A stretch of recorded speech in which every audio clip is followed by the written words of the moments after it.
Hello aspirants, 25 जुलाई की news items देख लेते हैं। द हिंदू न्यूज़पेपर से ये 12 न्यूज आइटम्स पिकअप की गई है, इनको डिटेल में डिस्कस करेंगे।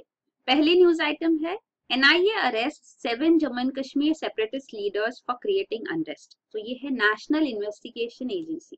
तो ये एनआईए एस्टैब्लिश की गई थी 2008 में, स्टैट्यूटरी बॉडी लॉ के अंदर एस्टैब्लिश की गई थी। एनआईए एक्ट है 2008 का। तो ये अथॉरिटी इन्वेस्टिगेशन करने के लिए है फॉर टेरर रिलेटेड केसेस। तो ये actually law and order state subject है, स्टेट गवर्नमेंट्स इनके ऊपर, police is under the states. But यहाँ पे ये एनआईए को स्पेशल पावर्स दिए गए हैं कि without permission from states to ये टेरर रिलेटेड केसेस में इन्वेस्टिगेशन कर सकती है। तो यहाँ पे एनआईए ने 7 सेपरेटिस्ट लीडर्स को यहाँ जम्मू एंड कश्मीर में अरेस्ट किया है। उनके ऊपर चार्जेस है टेरर फंडिंग के, कि वो टेरर फंडिंग कर रहे थे, प्लस उनके ऊपर और एक कॉन्स्पिरेसी चार्ज है कि एक कॉन्स्पिरेसी चल रही थी कि कश्मीर वैली के अंदर अनरेस्ट बनाया रहे फॉर द लास्ट डेकेड, मतलब कि 10 साल से, पिछले 10 साल से वो ये कर रहे हैं। तो ये इन्वेस्टिगेशन होगा। अब ये एनआईए एस्टेब्लिश किया गया था 2008 में पोस्ट मुंबई टेरर अटैक्स। तो तब जरूरत लगी थी कि एक टेरर रिलेटेड इन्वेस्टिगेटिंग एजेंसी होनी चाहिए। तो ये अनलॉफुल एक्टिविटीज प्रिवेंशन एक्ट है, एंटी टेरर लॉ है, जिसके अंदर यहाँ पे केसेस रजिस्टर किए गए हैं। इवन जो हरीत लीडर्स है सैयद अली शाह गिलानी, तो उनको अरेस्ट नहीं किया गया, उनके सन इन लॉ को अरेस्ट किया गया है, पर यहाँ पे उनको भी समन किया गया है। वेरियस केसेस जो यहाँ रजिस्टर किए गए उसमें, प्लस इवन एनजीओज का रोल यहाँ पे इन्वेस्टिगेट किया जा रहा है कि ये जो सेपरेटिस्ट से एसोसिएटेड एनजीओज है उनके अकाउंट्स में इनकंसिस्टेंसीज पाई गई है। इवन मई में हमने देखा था कि एनआईए ने इवन जो यहाँ पे रेड्स कंडक्ट की थी काफी सारे लोकेशंस में, श्रीनगर में, इवन दिल्ली और गुड़गांव में। तो ये जो सेपरेटिस्ट लीडर्स और बिजनेसमैन है उनके एसोसिएशन में जो ये कुछ रीजन्स थे, प्रीमाइसेस थी, वहां पे ये रेड्स की गई ताकि टेरर फंडिंग एक्टिविटीज के बारे में पता चल सके। तो ये था। इवन लास्ट ईयर 2016 में एनआईए ने एक और केस रजिस्टर किया था कि जो क्रॉस एलओसी ट्रेड होता है, मतलब पाकिस्तान ऑक्यूपाइड कश्मीर और जो इंडिया में जम्मू एंड कश्मीर पार्ट जो इंडिया में है, तो जम्मू एंड कश्मीर पूरा डिवाइडेड है अक्रॉस एलओसी। तो ये एलओसी के अक्रॉस भी ट्रेड अलाउड है। तो ये एलओसी अक्रॉस जो ट्रेड होता है उसके अंदर जो पैसा उससे आता है उसको यूज किया जाता है टेररिस्ट एक्टिविटीज फंड करने के लिए। तो इसके ऊपर भी वो इन्वेस्टिगेशन कर रही है। तो actually cross LOC trade promote किया गया था ताकि दोनों साइड्स को मिलाया जा सके और पीस लाया जा सके, तो वो पर्पस था। फिर अगला न्यूज आइटम है speaker suspend 6 Congress MPs for 5 days. तो लोकसभा स्पीकर सुमित्रा महाजन, इन्होंने कांग्रेस के 6 एमपीज को सस्पेंड किया है 5 दिनों के लिए, क्योंकि उनका अनरूली बिहेवियर था, जो उनका बर्ताव था हाउस में। तो वो स्लोगन्स रेस कर रहे थे, पेपर्स फेंक रहे थे, और वो ये कर रहे थे क्योंकि उन्होंने डिमांड किया कि एक एडजर्नमेंट मोशन मूव किया जाए ताकि हम जो इंसिडेंट्स हो रहे काफी सारे मॉब वायलेंस के, मर्डर के, उनके ऊपर डिबेट डिस्कशन हो सके। पर स्पीकर ने ये डिनाई किया और उनके मना करने पे उन्होंने अनरूली बिहेवियर किया और फाइनली उन्होंने उनको सस्पेंड किया है। तो इवन जुलाई 2015 में भी सुमित्रा महाजन ने 25 कांग्रेस एमपीज को सस्पेंड किया था 5 दिनों के लिए। फिर अगला न्यूज आइटम है don't harbour unrealistic illusions, China tells India. तो चाइना ने कहा है कि हम अपनी सिक्योरिटी इंटरेस्ट को हर कीमत पे सेफगार्ड करेंगे, हमारी सोवरेनिटी को, इंडिपेंडेंस को हम नहीं डाइल्यूट होने देंगे। और उन्होंने कहा है फिर से इंडिया को कि आप अपना मिस्टेक करेक्ट कीजिए। तो हर बार चाइना से यही स्टेटमेंट आता है कि इंडिया अपनी मिस्टेक करेक्ट करे, अपने ट्रूप्स विड्रॉ करे। तो ये डिमांड्स चाइना कर रही है और ये अभी फिर से सिग्निफिकेंट है ये, क्योंकि national security adviser of India mister Ajit Doval ये विजिट करने वाले हैं चाइना। ये बीजिंग में हो गए क्योंकि यहाँ पे जो ब्रिक्स ग्रुपिंग है, Brazil, Russia, India, China, south Africa, 5 Nations की ग्रुपिंग है।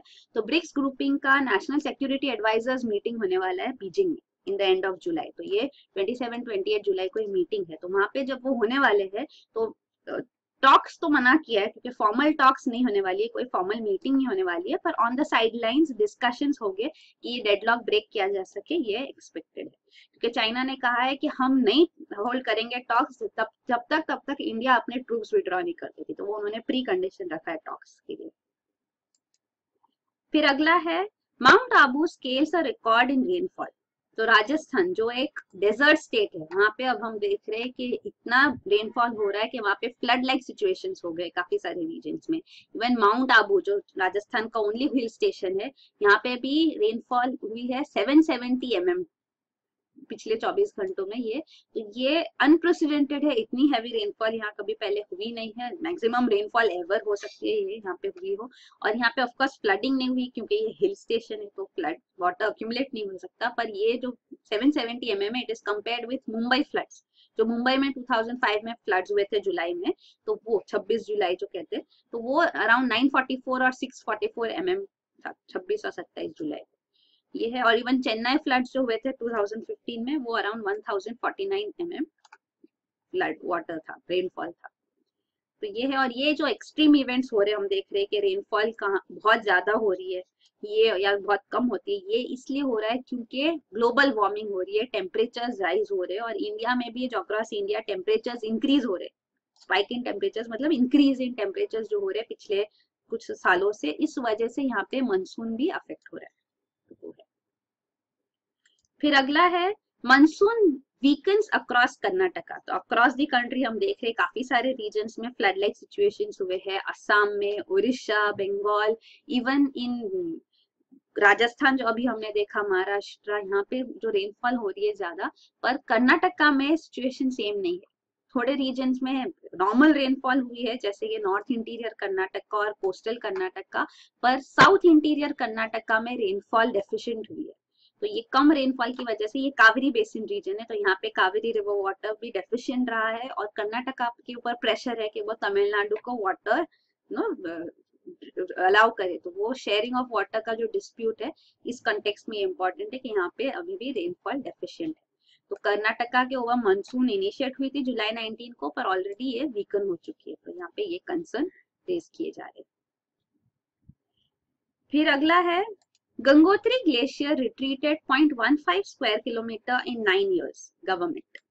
तो ये गंगोत्री ग्लेशियर के बारे में है, जो इवन रिवर गंगा को फीड करती है। तो ये गंगोत्री ग्लेशियर के बारे में इंफॉर्मेशन राज्यसभा में दी गई by environment minister mister Harsh Vardhan. तो उन्होंने कहा है कि ये रिट्रीट हुआ है, glaciers across the world retreat हो रहे हैं। तो यहाँ पे रिट्रीट जो है 0.15 स्क्वायर किलोमीटर हुआ है फ्रॉम 2007 टू 2016। लेकिन इसके पहले का इंफॉर्मेशन देखा जाए तो काफी ज्यादा रिट्रीट हो चुका है। तो ये कह रहे हैं कि ISRO, Indian space research organisation, यहाँ पे जो है पूरा स्टडी कर रही है। वो सर्वे ऑफ इंडिया मैप्स जो है 1962 के सर्वे ऑफ इंडिया मैप्स को बेस लेके वो यहाँ पे कंपैरिजन कर रही है। तो गंगोत्री ग्लेशियर एस्टिमेट किया जा रहा है कि 224.42 स्क्वायर किलोमीटर रिट्रीट हो चुका है, अगर आप 1962 के मैप्स से कंपेयर करो। और 1990 से यहाँ पे सैटेलाइट डेटा भी यूज किया जा रहा है हिमालयन ग्लेशियर्स को मॉनिटर करने के लिए। गवर्नमेंट की ऑलरेडी एक स्कीम है under national action plan on climate change. तो ये जो इनिशिएट किया गया था 2008 में, इसके अंदर 8 मिशन है। तो ये 8 मिशन में से एक मिशन है national mission for sustaining the Himalayan ecosystem. तो उसके अंदर काफी सारे टास्क फोर्स एस्टेब्लिश किए गए हैं। इवन यहाँ का nature, geological wealth, water, ice, glaciers, microfauna, flora, wild life etcetera को प्रोटेक्ट करने के लिए, हिमालयन एग्रीकल्चर, ट्रेडिशनल नॉलेज को प्रिजर्व करने के लिए यहाँ पे टास्क फोर्स एस्टेब्लिश किए गए हैं। तो ये है। और एक पॉइंट जो वो बता रहे हैं वो ये है कि इवन IPCC जो इंटरनेशनल ऑर्गेनाइजेशन है, inter governmental panel on climate change, जो UN सपोर्ट करती है ये ऑर्गेनाइजेशन, तो ये इन्होंने काफी सारे रिपोर्ट्स पब्लिश किए हैं ऑन क्लाइमेट चेंज। तो इनकी जो 2014 की रिपोर्ट आई थी, उसमें उन्होंने क्लियरली कहा था कि globally land and ocean surface temperatures increase हो रहे हैं। तो even from 1880 to 2012 0.85 degree Celsius increase हुआ है। तो ये टेम्परेचर्स इंक्रीज होने की वजह से ग्लोबली हम देख रहे हैं कि ग्लेशियर्स मेल्ट होते हैं। फिर अगला न्यूज आइटम है Lingayat ministers to elicit opinion on religion status. तो ये बीजेपी के लीडर जो है, काफी सारे प्रोमिनेंट लीडर्स यहाँ पे, वो क्लेम कर रहे हैं कि लिंगायत जो है ये सेपरेट रिलीजन है, ये हिंदुइज्म का पार्ट नहीं है।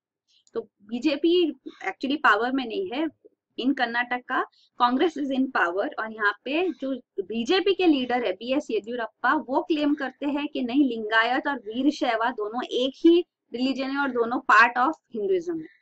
तो ये उनके बाकी जो कलीग्स है, जो बाकी बीजेपी मेंबर्स है यहाँ पे कर्नाटक में, वो चाहते हैं कि लिंगायत को सेपरेट रिलीजन स्टेटस मिले ताकि वो माइनॉरिटी रिलीजन हो और उनको फिर वो नो जो इसकी वजह से बेनिफिट्स मिलेंगे। तो इसलिए वो चाहते हैं कि लिंगायत को सेपरेट रिलीजन एक्नॉलेज किया जाए। तो इसके लिए वो सेंटर को पिटिशन भी करना चाहते हैं। कर्नाटका में और भी काफी केसेस सामने आ रहे हैं फिलहाल, जैसे कि कर्नाटका स्टेट फ्लैग चाहता है separate flag. Even Hindi language जो यूज किया जा रहा है बेंगलुरु मेट्रो स्टेशन में ऑल अक्रॉस भी, वहां पे भी काफी कंसर्न है कि हिंदी लैंग्वेज या इम्पोज ना किया जाए, मतलब इंग्लिश और कन्नड़ के अलावा या हिंदी लैंग्वेज भी यूज किया जा रहा है। तो उसके अगेंस्ट भी वो वॉइस रेस कर रहे हैं। तो ये सारे केसेस चल रहे हैं। लिंगायत के बारे में, लिंगायत रिलीजन के फाउंडर है बसावन्ना। 12th सेंचुरी में उन्होंने ये इंडिपेंडेंट रिलीजन बनाया था। तो ये वो कहते हैं कि ये हिंदुइज्म का पार्ट नहीं है। वो हम देखते हैं इसके बारे में भी डिटेल्स। तो ये रिलीजन के बारे में जैसे यहाँ पे भी जो प्रोमिनेंट लीडर्स है वो बातें कर रहे हैं। तो यही है कि यहाँ पे एक्चुअली उन्होंने जो निग्लेक्टेड क्लासेस थी उनको एक साथ लाके ये रिलीजन एस्टेब्लिश किया था। तो ये वर्ना सिस्टम में ये वेदास को नहीं मानते, वर्ना चतुर्वर्णा सिस्टम जो है उसको ये नहीं मानते। तो ये इसलिए वो कहते हैं कि ये सेपरेट रिलीजन है। तो वेदास में ये वर्ना सिस्टम मेंशन है, वो नहीं मानते। तो यहाँ पे मठ लीडर जो है वो ये भी कहते हैं कि अगर वर्ना सिस्टम और कास्ट सिस्टम को बिलीफ नहीं है तो अगर सेपरेट रिलीजन हो जाता है तो इस हिसाब से तो रामकृष्ण मिशन और आर्य समाज के भी यही थॉट्स थे। तो फिर वो तो सेपरेट रिलीजन नहीं है, वो तो हिंदुइज्म का ही पार्ट है। तो लिंगायत क्यों नहीं क्लेम करते? और लिंगायत भी मोनोथीस्ट रिलीजन है और ये शिवा, लॉर्ड शिवा को ही रेवर करते हैं। ये पॉइंट है। फिर अगला न्यूज आइटम है death penalty for Pandher Koli in Pinki Sarkar case. तो ये है 2006 Nithari rape and murder case, जो एक शॉकिंग इंसिडेंट था। सीरियल रेप्स एंड मर्डर्स हुए थे यहाँ पे निथारी इन नोएडा। तो ये जो केस था इसके अंदर जो अक्यूज्ड है मनिंदर सिंह पंधेरी, एक बिजनेसमैन है, और इनकी डोमेस्टिक हेल्प है सुनिंदर कोहली। इन दोनों को डेथ सेंटेंस दिया गया है बाय सीबीआई स्पेशल कोर्ट। तो ये rarest of the rare case इनको बताया गया है। तो इसके अंदर 19 विक्टिम्स थे, उनकी रिमेन्स यहाँ पे, स्केलेटल रिमेन्स यहाँ पे इनके घर में से मिली, इनके कंपाउंड से। तो यहाँ पे मेनी गर्ल्स और इवन यंग बॉयज को यहाँ पे वो सुरिंदर कौली के डोमेस्टिक हेल्प ने पुलिस के सामने कन्फेशन भी दिया था कि उन्होंने उनको पहला फुसला के घर में लेकर आए थे और रेप्स और इवन उनको काट के उनका फ्लैश गोश्त भी खाया था। तो ये सब कन्फेशंस उन्होंने पुलिस को दिया था। तो ये एक शॉकिंग केस था, serial rape and murder case. यहाँ पे बच्चे मिसिंग थे तो उनके ऊपर इन्वेस्टिगेशन हो रहा था और फाइनली ये केस सामने आया था, जो काफी सालों से ये वो कर रहे थे। तो ये इसमें अभी डेथ सेंटेंस अनाउंस किया गया है। तो ये डिटेल्स भी केस के दिए गए हैं यहाँ पे। फिर अगला न्यूज आइटम है मैनकाइंड्स जायंट लीप्स। तो ये आउटर स्पेस ट्रीटी के बारे में है। तो ये आउटर स्पेस ट्रीटी 1967 में एनफोर्स की गई थी, तो अब इसको 50 साल पूरे हुए हैं। और ये आउटर स्पेस ट्रीटी इसलिए बनाई गई थी क्योंकि वो टाइम था कोल्ड वॉर का, जब यूएस और यूएसएसआर की राइवलरी पीक पे थी। और उसमें उस टाइम पे वो लोग इवन स्पेस के ऊपर भी डेवलपमेंट्स कर रहे थे, स्पेस रेस चल रहा था। तो यहाँ पे भी वो एक दूसरे को आउटडू करने की, बेहतर करने की कोशिश कर रहे थे। तो ये स्पेस रेस के टाइम पे ये बनाया गया। और इसके अंदर स्पेसिफिकली जो इनके सिग्नेटरीज है, अभी काफी सारे कंट्रीज ने इस ट्रीटी को साइन किया है। तो ये सिग्नेटरी कंट्रीज के ऊपर एक बार लगाया गया है कि इनको मना किया गया है कि ये वेपन्स ऑफ मास डिस्ट्रक्शन नहीं डाल सकते ऑर्बिट्स में, ना अर्थ की ऑर्बिट में, ना मून पे, ना कोई सेलेस्टियल बॉडी पे, ना कहीं भी आउटर स्पेस में वो वेपन्स ऑफ मास डिस्ट्रक्शन नहीं इंस्टॉल कर सकते। Weapons space should be used for peaceful purposes. और यहाँ पे स्पेस रिसोर्सेज के ऊपर भी कोई क्लेम नहीं कर सकता कि मून हमारा पार्ट है या मून का कोई पार्ट हमारा है, या ऐसे कोई क्लेम नहीं हो सकता। Everybody, it's open for everyone, जो चाहे वो यहाँ पे स्पेस एक्सप्लोरेशन कर सकता। आप स्पेस पे कोई ऑब्जेक्ट भी भेज सकते, लेकिन अगर उस ऑब्जेक्ट की वजह से स्पेस में कोई भी नुकसान हुआ तो उसकी लायबिलिटी भी वो कंट्री के ऊपर ही होगी। तो ये सब है। और काफी सारा स्पेस रिलेटेड टेक्नोलॉजी है, वो even for defence purposes use की जाती है। यही टाइम था जब even first intercontinental ballistic missile भी डेवलप की गई थी 1957 में। तो इसके बाद ही आउटर स्पेस ट्रीटी एनेक्ट की गई। फिर अगला न्यूज आइटम है opposition seeks scrutiny of banking regulation bill. तो ये है बैंकिंग रेगुलेशन अमेंडमेंट बिल 2017। तो ये बैंकिंग रेगुलेशन एक्ट ऑफ 1949 को अमेंड करने के लिए लाया गया है, और ये बिल रिप्लेस करना चाहता है जो banking regulation amendment ordinance promulgate किया गया था मई 2017। तो ऑर्डिनेंस जो होता है ये स्पेशल पावर होता है एग्जीक्यूटिव के पास। एग्जीक्यूटिव लॉ बनाती नहीं है, पर ये पावर है कि वो लॉ बना सकते हैं जब पार्लियामेंट सेशन में ना। तो ऑर्डिनेंस तब तक ही अलाइव हो सकता है जब पार्लियामेंट अगर सेशन में आई, जैसे अभी मानसून सेशन स्टार्ट हुआ है पार्लियामेंट का, तो उस मानसून सेशन मतलब जैसे पार्लियामेंट सेशन बिगिन हुए उसके 6 हफ्ते तक ये अलाइव रह सकता है। अगर उस टाइम में अगर पार्लियामेंट ने इसको अप्रूव नहीं किया तो उसके बाद ये लैप्स हो जाएगा ऑर्डिनेंस। तो गवर्नमेंट चाहती है, फाइनेंस मिनिस्टर ने ये बिल इंट्रोड्यूस किया है कि ये बिल रिप्लेस करे इस ऑर्डिनेंस को। तो ये बिल लोकसभा में इंट्रोड्यूस किया गया, पर अपोजिशन चाहती है कि इसको स्टैंडिंग कमेटी को रेफर किया जाए स्क्रूटिनी के लिए। तो ऑफ कोर्स उसमें टाइम लगेगा।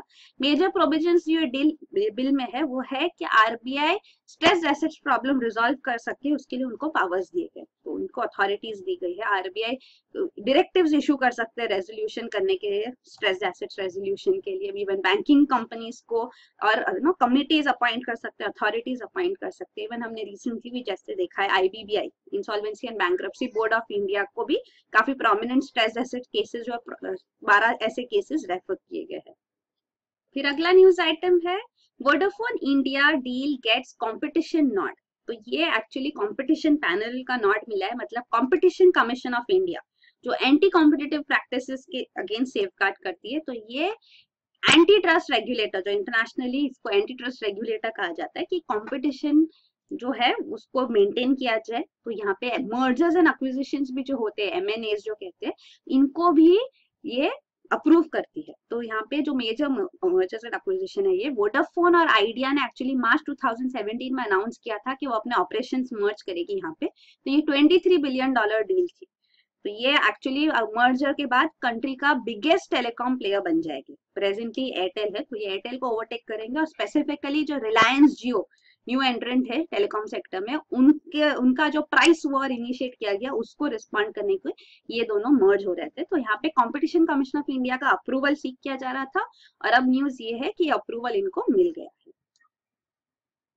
फिर अगला न्यूज आइटम है IMF retains India 2017 GDP growth forecast at 7.2%। तो IMF इंटरनेशनल मॉनेटरी फंड ने इंडिया का जीडीपी ग्रोथ फोरकास्ट 17-18 के लिए 2017-18 के लिए 7.2% कहा था, तो उन्होंने उसको चेंज नहीं किया है, अनचेंज रखा है। और इवन 2018-19 के लिए ग्रोथ फोरकास्ट है 7.7% फॉर इंडिया। बाकी कंट्रीज के लिए उन्होंने इम्प्रूव भी किया उनका ग्रोथ फोरकास्ट, रिवाइज्ड अपवर्ड्स, मतलब जैसे कि जापान, यूरो एरियाज और इवन चाइना के लिए यहाँ पे उन्होंने ग्रोथ आउटलुक रिवाइज किया है अपवर्ड्स, मतलब बेटर होगा उनका ग्रोथ और इम्प्रूव होगा। और इन्फ्लेशन के बारे में भी उन्होंने कहा है कि काफी सारे डेवलप्ड कंट्रीज के अंदर इन्फ्लेशन लो है, काफी लो लेवल पे है, बिलो टारगेट से। और इवन काफी सारी इमर्जिंग इकोनॉमीज जैसे कि ब्राजील, इंडिया और रशिया में भी इन्फ्लेशन डिक्लाइनिंग के ट्रेंड्स दिख रहे हैं। तो वो इंडिया में भी जो हमने रिसेंटली देखा था कि इन्फ्लेशन लेवल बिलो 2% जा चुके हैं for the month of June, तो वो इस कॉन्टेक्स्ट में है। फिर अगला है एम्बिग्विटी ऑन जीएसटी अर्क सोलर प्लेयर्स। तो goods and services tax implement होने के बाद सोलर कंपोनेंट्स के ऊपर जीएसटी लगाया गया है 5%। पहले actually solar equipments tax free थे, लेकिन अब 5% टैक्स है जीएसटी प्लस। वो जो यहाँ पे जो सोलर इंडस्ट्री प्लेयर्स है जो है पार्टिसिपेंट्स यहाँ पे मेजरली, वो कह रहे हैं कि सप्लायर्स हमको अब तक इनपुट टैक्स क्रेडिट वो बेनिफिट्स हमको पास ऑन नहीं कर रहे हैं, और इसमें डिले जो है वो हाईलाइट किया जा रहा है। प्लस वो कह रहे हैं कि बाकी जो कंपोनेंट्स होते हैं जो सोलर ऑब्जेक्ट्स में यूज किए जाते हैं, सोलर इक्विपमेंट्स में, तो वो उनके ऊपर अलग अलग टैक्स रेट है, क्योंकि वो स्पेसिफिकली सोलर पर्पज के लिए नहीं होते, वो कोई भी पर्पज के लिए यूज किए जा सकते हैं। तो उनके ऊपर टैक्सेस 18%, इवन 28% टैक्स के कंपोनेंट्स जो है इक्विपमेंट्स पार्ट्स है, तो वो भी वो यूज कर रहे हैं। तो इसकी वजह से उनके कॉस्ट इंक्रीज हो रहा है। वो कह रहे हैं फाइनली यूजर्स को हाई कॉस्ट पे करने पड़ेगा। तो ये उनके बारे में वो यहाँ पे पॉइंट्स रेज कर रहे हैं कि ये एम्बिग्विटी जो है इसको क्लैरिफाई करना चाहिए। और फिर लास्ट न्यूज आइटम है Olympics 2020, Japan begins 3-year countdown. तो 2020 ओलंपिक्स होने वाले, summer Olympics in Tokyo Japan. तो यहाँ पे उसके लिए प्रेपरेशंस उन्होंने स्टार्ट किया है। लास्ट ओलंपिक्स टोक्यो में हुआ था 1964 में। तो अब यहाँ पे ओलंपिक्स रिलेटेड एक कंसर्न जो रेस की जाती है कि काफी सारा खर्चा किया जाता है ओलंपिक्स के लिए प्रेपरेशन में। तो ये जो है इसकी वजह से इंडिया इंटरनेशनल ओलंपिक कमेटी को भी कंसर्न्स है कि इस वजह से आगे जो ओलंपिक के लिए बिडिंग होती है कि कहाँ ओलंपिक किया जाए, तो बिडिंग्स पे ज्यादा कंटेंडर्स आएंगे नहीं, क्योंकि इतना अगर खर्चा है तो सारे ज्यादा लोग सामने आएंगे नहीं। तो इसलिए वो चाहते हैं कि कॉस्ट कम किए जाए, और टोक्यो में यहाँ पे स्टेप्स लिए जा रहे हैं कि कॉस्ट को कम किया जाए। तो ये उन्होंने इसको अप्रिशिएट किया, प्रेस किया है कि वो कॉस्ट कम कर रहे हैं। तो टोक्यो यहाँ पे बिडिंग उन्होंने जीता था 2020 ओलंपिक्स के लिए, आउटडूइंग इस्तांबुल टर्की। तो यही है न्यूज आइटम्स। Thank you.